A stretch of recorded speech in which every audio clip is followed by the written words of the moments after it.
गंभीर गुन्ह्यात F I आरमध्ये नाव आले तर ते निघते का? समज, गैरसमज आणि कायदेशीर प्रक्रिया. तुम्ही काहीही केलेलं नाही, तुमचा एखाद्या गुन्ह्याशी काहीही संबंध नाही, पण अचानक तुम्हाला समजतं की एका गंभीर गुन्ह्यात पोलिसात तुमच्या नावावर एफ आय आर दाखल झाली आहे किंवा फिर्यादीने वैयक्तिक रोषातून तुमचे नाव घेतले आहे किंवा मुख्य आरोपी तुमच्या ओळखीचा नातेवाईक किंवा तुमच्या संबंधात असल्याने संशयातून फिर्यादीने सहआरोपी म्हणून तुमचे नाव एफ आय आरमध्ये घेतले आहे. अशावेळी पायाखालची जमीन सरकते. मनात पहिला विचार येतो, आता माझं करिअर संपलं का? मला जेल होणार का? समाजासमोर माझी इज्जत जाईल का? आणि सर्वात मोठा प्रश्न, एकदा एफ आय आरमध्ये नाव आलं की ते कधीच निघू शकत नाही का? नमस्कार, मी उदय ओंकार, जनहितार्थ जारीमध्ये आपणा सर्वांचे स्वागत आहे.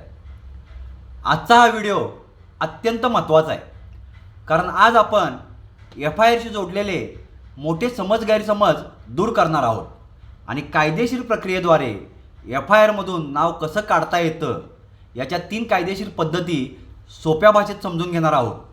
व्हिडिओ शेवटपर्यंत नक्की बघा, कारण कायदा माहीत असणं हीच आपली सर्वात मोठी ताकद आहे. एफ आय आरबद्दलचे 3 मोठे गैरसमज. सगळ्यात आधी आपण समाजात पसरलेले 3 मोठे गैरसमज दूर करूया. गैरसमज क्रमांक 1, एफ आय आरमध्ये नाव आलं म्हणजे गुन्हा सिद्ध झाला आणि आता जेल होणारच. तर असं होत नाही.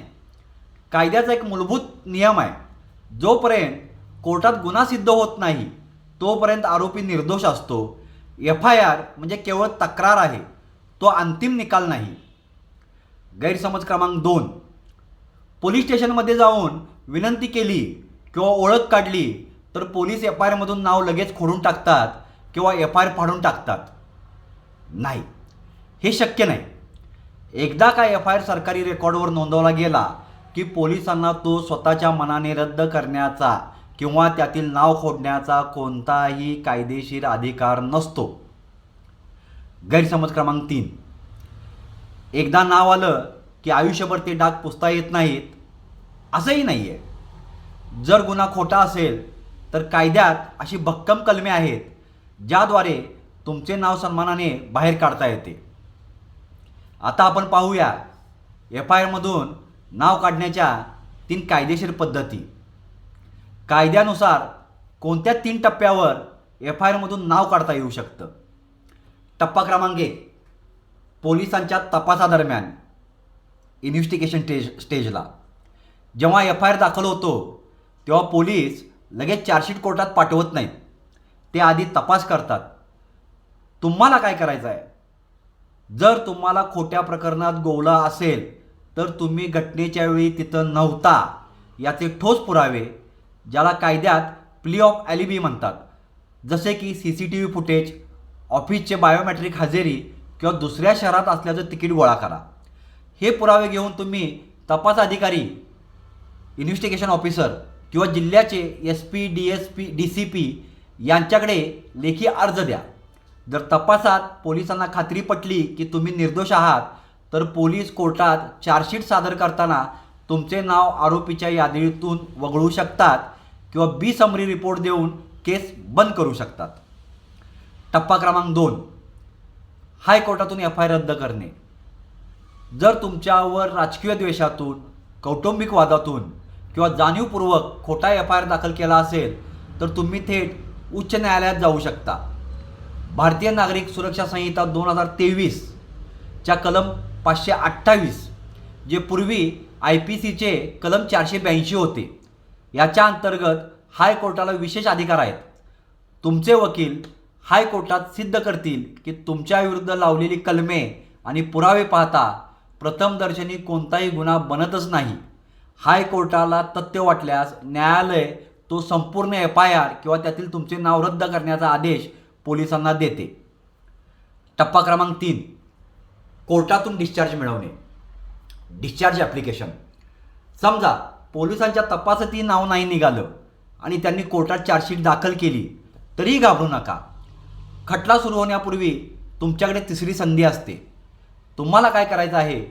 कोर्टात प्रत्यक्ष साक्षी पुरावे आणि उलट तपासणी सुरू होण्यापूर्वी तुमचे वकील कोर्टात डिस्चार्ज ॲप्लिकेशन दाखल करू शकतात। जर न्यायाधीशांना वाटलं की पोलिसांनी जमा केलेल्या पुराव्यामध्ये तुमच्या विरुद्ध खटला चालवण्या इतपत ठोस काहीच नाही, तर कोर्ट तुम्हाला केस सुरू होण्यापूर्वीच दोषमुक्त करतं।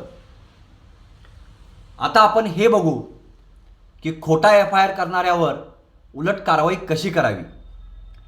जर कोणी आपला सूड उगवण्यासाठी किंवा त्रास देण्यासाठी जाणून बुजून खोटा FIR केला असेल तर शांत बसू नका। जेव्हा तुम्ही कायदेशीर प्रक्रियेतून निर्दोष सुटाल तेव्हा तुमच्याकडे त्या खोट्या तक्रारदाराविरुद्ध कारवाई करण्याचे पूर्ण अधिकार असतात।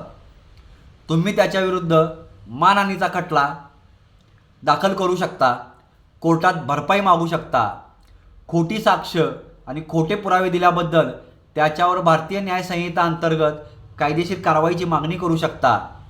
त्यामुळे खोट्या केसेसला घाबरू नका, कायद्याने लढा। तर मित्रांनो, आज आपण पाहिलं की गंभीर गुन्ह्यात नाव आलं तरी योग्य कायदेशीर मार्गाचा वापर केला तर नाव नक्कीच निघू शकतं। गरज असते ती फक्त संयम ठेवण्याची आणि योग्य कायदेशीर सल्ला घेण्याची। तुम्हाला ही माहिती कशी वाटली आम्हाला कमेंट करून नक्की सांगा। कायदा आणि न्यायालयीन प्रक्रियेबद्दल अशा सोप्या भाषेतील माहितीसाठी आमच्या चॅनेलला सबस्क्राईब करायला विसरू नका आणि हा व्हिडिओ तुमच्या मित्रांसोबत नक्की शेअर करा, कारण माहिती असणे हाच बचावाचा पहिला मार्ग आहे। भेटूया पुढच्या व्हिडिओमध्ये, तोपर्यंत जय हिंद, जय महाराष्ट्र। सदर माहिती ही कायदेशीर माहिती असून ही फक्त मार्गदर्शनपर आहे।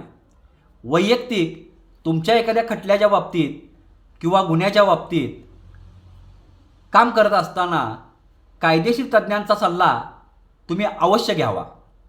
धन्यवाद।